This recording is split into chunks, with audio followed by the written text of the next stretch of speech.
everybody. Happy Friday. Thank you for being here. Welcome to the Lymph Lounge, the podcast all about cultivating a state of flow in our bodies and in our lives. Before we begin with the first segments of the show, which is my thoughts of the week, I just want to announce that I will be taking a break with the podcast for a few weeks, and I do have some new things planned for when I resume early next year. And I'm very excited about that, and I can't wait to share with you. So stay tuned for that. So since this is the last episode before the new year, this week I'm sharing with you a little bit about living with the seasons, and more specifically about the winter season, as it will be here soon in the next few weeks. I am also discussing on that theme the 7 types of rest, because winter is all about rest. And a rest workbook as well is the free resource. So let's get into it. This week, for my thoughts of the week, we are talking about living with the seasons and what that may look like. Living with the seasons means living with our body's true rhythms. I have personally experienced such a difference in my body once I started being more attuned with my body's rhythms, and that includes the seasons. It just becomes more easy to care for our bodies. It just becomes easier. And I want nothing less than more flow and more ease in your life for everyone listening or watching today. It is much easier, trust me, to go along with your body than against it. And sometimes we don't even know that we are functioning in systems that were not meant to follow nature or biology. So this brings us to the 5 seasons in East Asian medicine, which are spring, summer, late summer, autumn or fall, and winter. So winter will be starting soon, around the 4th week of December. So I wanted to share with you some highlights of the winter season, some lifestyle habits to prioritize, some foods to add, and maybe little tweaks to bring to your life in general. Depending on which lineage the information is shared from and how close to the equator you are, the winter season can span anywhere from mid-November to the end of February. Seasons don't just start and stop drastically. They kind of blend into each other and transition slowly. So we don't have to focus too much on what day or what week exactly to start and stop certain seasonal habits, because the more you pay attention to the seasons and how your body feels in the different seasons and what to prioritize during each of them, the more you will know when your body has had enough and wants to switch things up to the next season. So, winter is the season of peace and rest. It's all about taking it easy and relax. It is not the time to do anything extreme when it comes to our bodies or our lifestyles.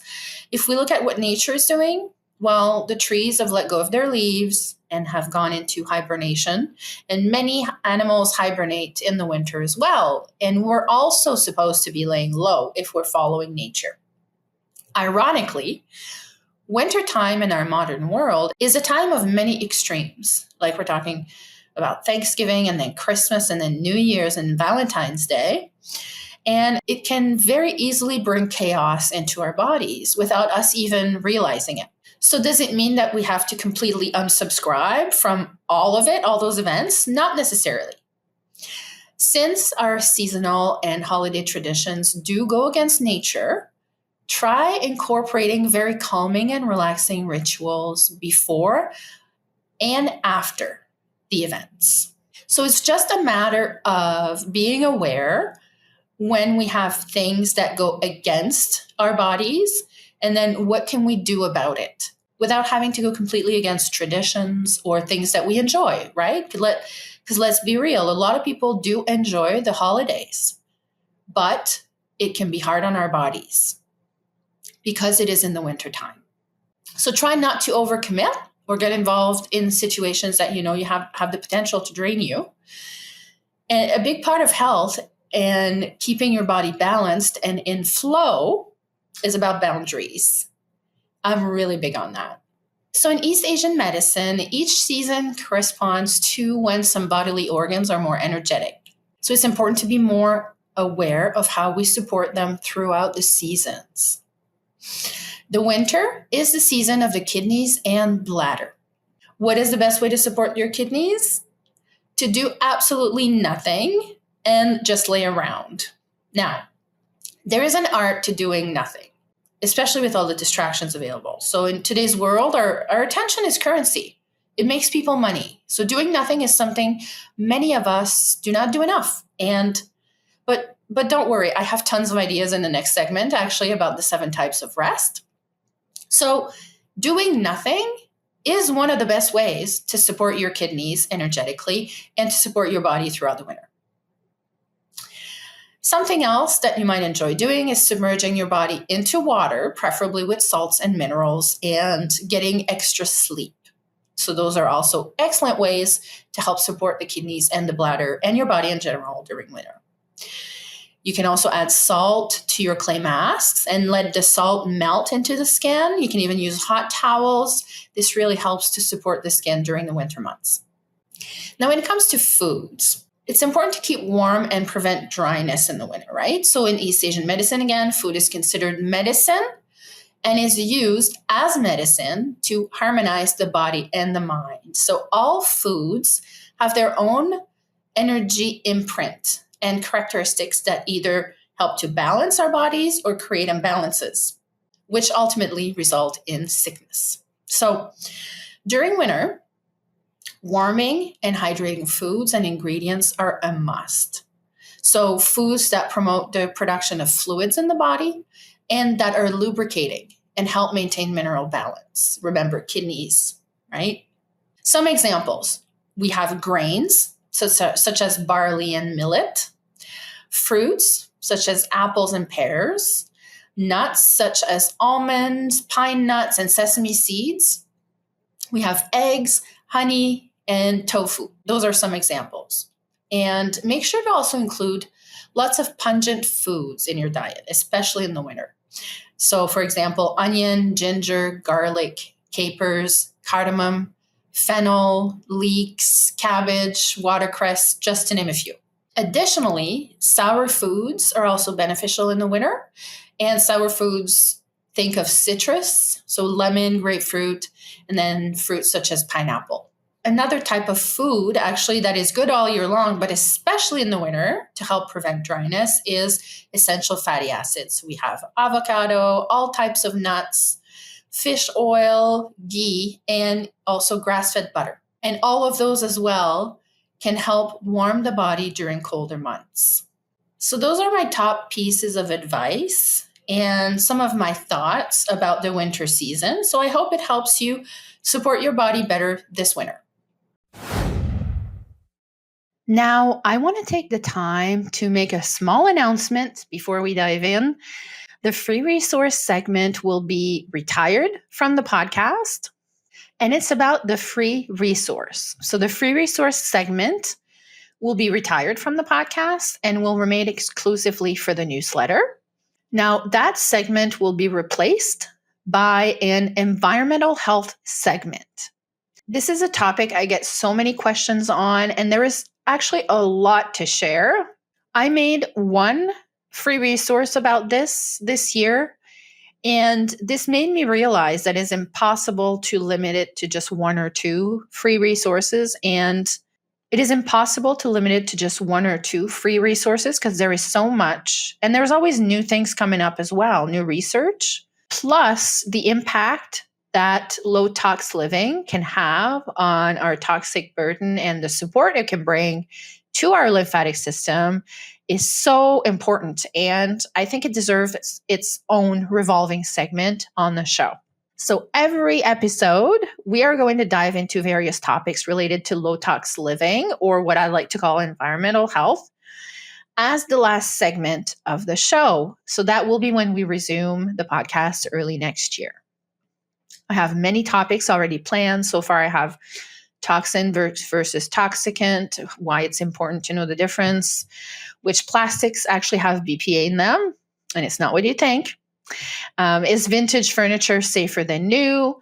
heavy metals and pottery, weight gain and pollution, and much, much more. I just started diving. And what I want to do with that is to offer comprehensive content and present it in a balanced and evidence-based way. So the natural community can have a tendency to make things black and white and very sensationalist, in my opinion, or even fear mongering. And there's a lot of nuances and gray areas when it comes to environmental health. So I think it is important to include relevant citations based on emerging research or current news stories so that you can make your own changes in your life and make your own decisions for your body. So that will definitely keep things interesting in the new year. Today, for the Friday feature segment, we are talking about the 7 types of rest.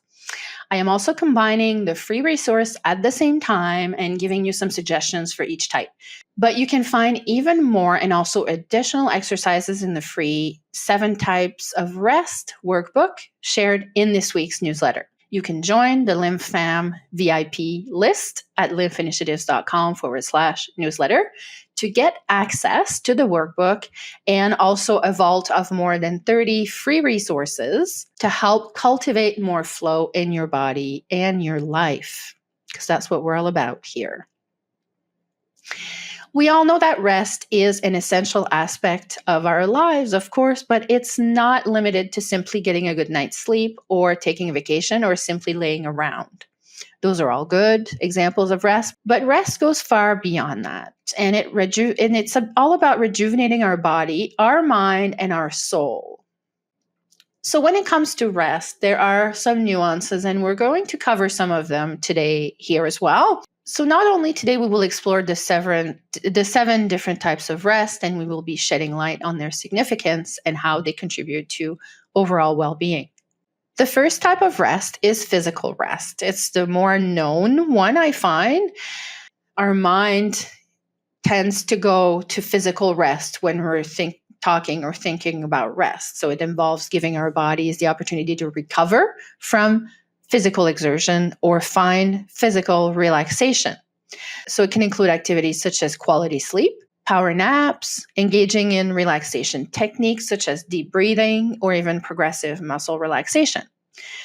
It can even look like taking breaks during the day to stretch and move around.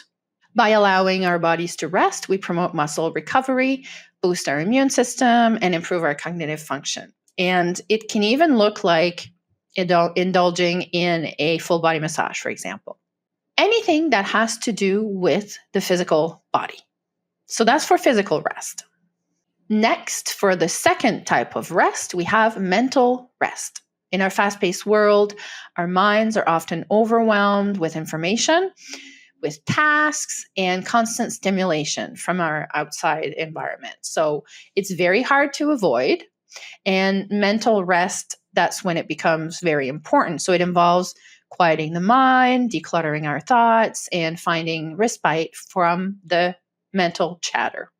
Practices like meditation, mindfulness, exercises even, engaging in hobbies, journaling, or spending time in nature can help calm the mind, enhance focus, stimulate creativity, and even reduce stress. This is why I'm so big on meditation and journaling. I find those are the 2 no-cost, simple, ways of getting some mental rest. Then we have the third type of rest, which is emotional rest. So emotional rest focuses on acknowledging and addressing our emotional needs. It entails finding healthy outlets for our feelings, nurturing our emotional well-being, and preventing emotional exhaustion. So practices such as seeking therapy or counseling, expressing emotions through journaling again, or talking with loved ones, engaging in self-care activities, true self-care activities, not beauty activities, or simply taking a break from emotional triggers can provide us with the emotional rejuvenation we need. And I want to add in there, emotional rest is very important, especially when it comes to aging symptoms. In my business, the Lymph Initiatives focuses a lot on using lymph for well aging, and Emotions do get stored in the body and can turn into aging symptoms. So, emotional rest is also very important, not only to well being, but also well aging. So, that was for the third type of rest, emotional rest. Now, the fourth type of rest is social rest. So, human beings are social creatures by nature, and social rest revolves around nurturing and cultivating meaningful relationships and involves spending time with loved ones, again, engaging in social activities, and finding a sense of belonging. So, in a sense, by connecting with others, we experience emotional support, and then we can deepen our relationships as well. And that creates a sense of community, which contributes to our overall well being. I do want to add a note in there that sometimes social rest also looks like not being social. If you've had too much of it, or if you need time alone, it's also important to honor that when the need comes. So that was the fourth type of rest, social rest. The fifth type is sensory rest. Again, in a world filled with constant sensory stimulation, sensory rest focuses on giving our senses a break. When I read about sensory rest, the first thing I tend to think about is the types of therapies you can do, which are called sensory deprivation, such as float therapy. I don't know if you've ever done float therapy. I've never done it myself, but I know a lot of people that do it, and it seems to be bringing them a lot of benefits. And one of the benefits, I believe, is sensory rest. And sensory rest means also reducing exposure to loud noises, bright lights, and overwhelming environments, stimulation wise. Some of the activities that can help with sensory overload are taking a walk in nature, practicing deep breathing, and also grounding can help. Listening to calming music. I know I like classical music sometimes. I find it really helps calm my senses and makes me enjoy a quiet moment. So, absence of stimulation can help provide sensory rest and restore our senses. So, that was for the fifth type of rest, which is sensory rest. Now, let's move on to the sixth type, creative rest. Creative rest involves stepping away from our daily routines. It means allowing our minds to wander. Sometimes you might not feel like doing your routines and you might take a break from your daily routines. That is completely okay. We all need creative rest at some point. So, creative rest is actually embracing creativity because it's stepping away from your daily routine and your daily engagements and allowing nurturing of our creativity without any expectations or goals. Whether through engaging in artistic endeavors, exploring new hobbies, or simply daydreaming.